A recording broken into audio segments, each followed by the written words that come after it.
గురుగారు నమస్కారం. ఏం పేరండి? నా పేరు కులాయిరెడ్డి అండి. సార్ ఏంటి సార్ ఏపీ పరిపాలన విధానం ఆంధ్రప్రదేశ్ ఎలా అనిపిస్తుంది? అంటే ఎందుకంటే తెలంగాణ రాష్ట్రం ఏర్పడిన తర్వాత మన ఆంధ్రప్రదేశ్ రాష్ట్రం ఏర్పడిన తర్వాత ఫస్ట్ టీడీపీ వచ్చింది, తర్వాత వైసీపీ వచ్చింది, తర్వాత మళ్ళీ కూటమి ప్రభుత్వం వచ్చింది. అంటే టీడీపీ, బీజేపీ అండ్ జనసేన. ఎలా ఉంది సార్? అంటే ఈ ప్రభుత్వాన్ని గత ప్రభుత్వం వైసీపీని ఈ కూటమి ప్రభుత్వాన్ని పోల్చుకుంటే ఎవరు బెటర్ చేస్తున్నారు? ఆంధ్రప్రదేశ్ ఎలా ఉంది ఇప్పుడు? ఆంధ్రప్రదేశ్లో వైసీపీ చేసిన వాళ్ళు 11 వాగ్దానాలు ఇచ్చినాడు జగన్మోహన్ రెడ్డి. జగన్మోహన్ రెడ్డి ప్రతి ఒక్కరికి లేదనకుండా ఇచ్చినాడు, చెప్పిన వాటికి తప్పకుండా ఇచ్చినాడు. మళ్ళా ఈయన వచ్చినప్పుడు చంద్రబాబు గారు వచ్చినప్పుడు ఫస్ట్ కాలేజీ నగరి కాలువ వెళ్ళేస్తా అది వెళ్ళేదని శంకుస్థాపన చేసినాడు మా ఊరి దగ్గర పల్లెలో. శంకుస్థాపన చేసినప్పుడు కాలువ వెళ్ళలేకపోయి దెబ్బ గుంతలు పెట్టాడు, గుంతలు పెట్టి మళ్ళా రాజశేఖర రెడ్డి గారు 5 ఏళ్ళకే 14 మైళ్ళ కొండలో సొరంగం బొక్క పెట్టి నీళ్ళు ఇతర తెప్పించి కాలువ గాలి మద్రాసుకు నీళ్ళు పెట్టేట్టు కాలువ తెచ్చినాడు రాజశేఖర రెడ్డి గారు. ఆయన చనిపోయినాక ఈయనంతా నాది ఈ ప్రభుత్వం ముందంతా అబద్ధాలు, ఆయన ఉచిత కరెంట్ అని రాజశేఖర రెడ్డి గారు చెప్పినాడు రైతులకు. ఏం 10 పైసలు డబ్బు లేకుండా ఈయన బట్టలు ఆరేసుకొని కరెంట్ చేయలేమని అన్నాడు. చంద్రశేఖర్ బట్టలు ఆరేసుకొని ఉచిత కరెంట్ అన్నాడు అని చెప్పి చంద్రబాబు గారు అన్నారు.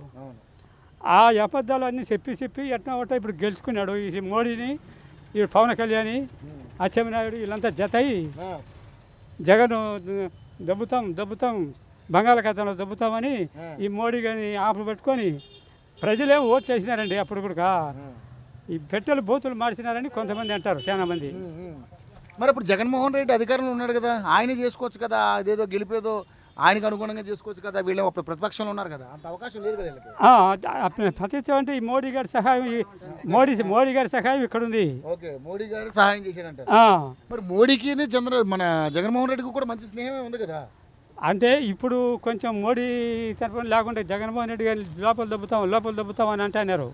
కొంచెం మోడీ సహాయం ఇప్పుడు కొంచెం ఉంది ఇప్పుడు. అందువల్ల జగన్మోహన్ రెడ్డిని లోపల దెబ్బ లేకుండా ఊరికి ఇప్పుడు నిలబడిపోయినారు.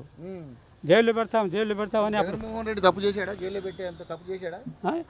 ఏం చేసినాడు వాళ్ళకి మరి తెలియదేమంటే స్కామ్ చేశాడంట, ఏపీని మొత్తం ఇష్టం వచ్చినట్టు చేశాడంట. అసలు రకరకాల ఎలిగేషన్స్ ఉన్నాయి. లడ్డు లడ్డు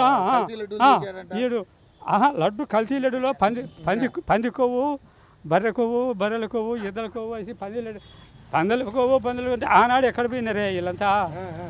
ఇప్పుడు కల్తీ చేసిన అబద్దు ఎక్కడ పోయినారు వీళ్ళంతా. ఎప్పుడో జగన్మోహన్ రెడ్డి పరిపాలనలో కల్తీ చేసినాడు అంటారే, అది ఆ మాట అనొచ్చునా? పంది కొవ్వు ఎన్ని పందులు కొయ్యాలయ్యా దేశంలో? కొవ్వు లడ్డు చేయాలంటే ఈ పవన్ కళ్యాణ్ కానీ ఓ తూరి పర్యటన రవి గారు ఇట్టే తప్పుడు మాటలు మాట్లాడుతుంటే గుండు గురికిచ్చి గుర్రం మీద గాది మీద ఊరేగించినాడు ఊళ్ళో పరిటాల రవి. ఆ పరిటాల రవి కూడా ఆయప్పని ఊరుకుంటే ఆయన కూడా సావడు. మీటింగ్లో కాల్చిరీడా. సరే, ఆ సంగతి పక్కన పెట్టండి. కల్తీ జరిగిందని మీరు అనుకుంటున్నారా? ఎవరు ప్రపంచం నమ్మేది నాకు కల్తీ జరిగిందని కోర్టు కూడా చెప్పింది. మరి ఆనాడు ఎక్కడ కానీ ఏ కల్తీ జరిగింది అనేది కదా కావాల్సింది. ఎవరి ప్రభుత్వంలో జరిగింది అనేది కావాలి. అంటే జగన్మోహన్ రెడ్డి ప్రభుత్వంలో జరిగిందని వీళ్ళు ఇప్పుడు అనేది. వీళ్ళు చెప్పేది జగన్మోహన్ అనుకుంటున్నారు. మేము కల్తీనట్టు ఎన్ని పందుకు కావాలంటే ఎన్ని పందులు చంపాలయ్యా? ఎన్ని పందుల కోసం పక్కన పెట్టండి. కల్తీ జరిగింది అనేది ఎవరి పీరియడ్లో జరిగిందని మీరు అనుకుంటున్నారు? ఈయన పరిపాలనలో జరిగిందని వాళ్ళు చెప్పేది. అదే మీరేమనుకుంటున్నారు? మేము అది నమ్మకం లేదండి, నమ్మలేము మళ్ళీ అబద్ధం చెప్పాలా. సో మరి జగన్మోహన్ రెడ్డి ప్రభుత్వం బాగుందా, కుటుంబ ప్రభుత్వం బాగుందా? జగన్మోహన్ రెడ్డి ఈ ప్రభుత్వము ముసలిళ్ళకి పెంచిన మటుకు 4,000 ఇచ్చానండి.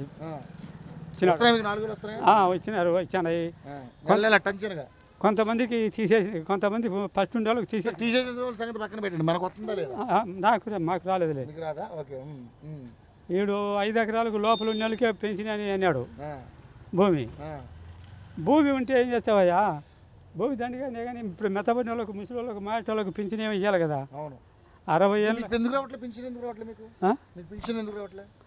అప్పుడు వచ్చానేదయ్యా. జగన్మోహన్ రెడ్డి బుక్ కూడా కొనేది ఇచ్చినాడు. చంద్రబాబు నాయుడు వచ్చిన తర్వాత రావడంలే. ఎందుకని కారణం? కారణం అంటే నీకు 10 ఎకరాలకు భూమి ఎక్కువ ఉంది నీకు అని. అది కాదు, వృద్ధాప్య పింఛన్ నేనండి 4000 రూపాయలు, అది రాలే, అదే రావట్లేదు.